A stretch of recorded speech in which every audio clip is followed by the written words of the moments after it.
Puisque l'application Skype Entreprise cessera de fonctionner à partir de juillet 2021, nous vous recommandons d'utiliser maintenant l'application Teams pour faire les conversations avec vos collègues. Donc, en ouvrant Teams, en vous rendant à l'onglet Clavardage, vous aurez l'option de communiquer avec vos collègues. Pour faciliter votre utilisation de cet onglet, je vous propose 3 astuces qui vous permettront de mieux les utiliser.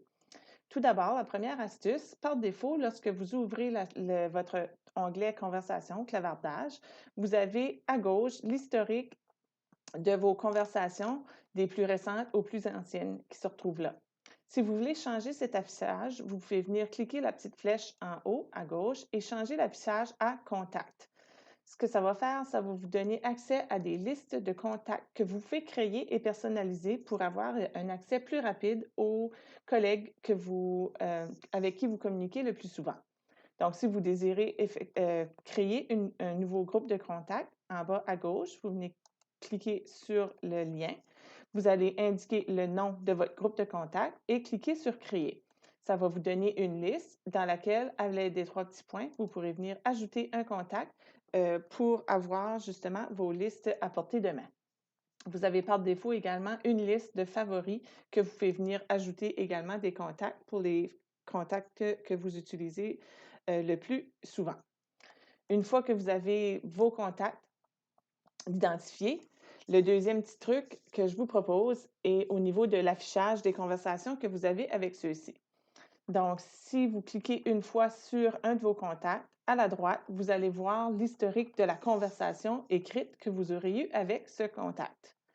Vous avez également l'option en haut à droite de faire un appel vidéo, de faire un appel audio, de lui partager votre écran, d'ajouter des personnes à votre conversation ou encore d'ouvrir une fenêtre de clavardage spécifiquement pour cette conversation. Donc, ce que ça fait, c'est que la conversation avec ma collègue est maintenant dans une fenêtre à part que je peux minimiser et donc continuer à travailler dans Teams et au besoin, je peux facilement venir ouvrir cette conversation qui se retrouve au bas de mon écran. Vous pouvez utiliser cette fonction pour faire la même chose avec différents contacts. Donc, avoir euh, plusieurs différentes fenêtres, différentes conversations d'ouvertes à la fois en bas de votre écran.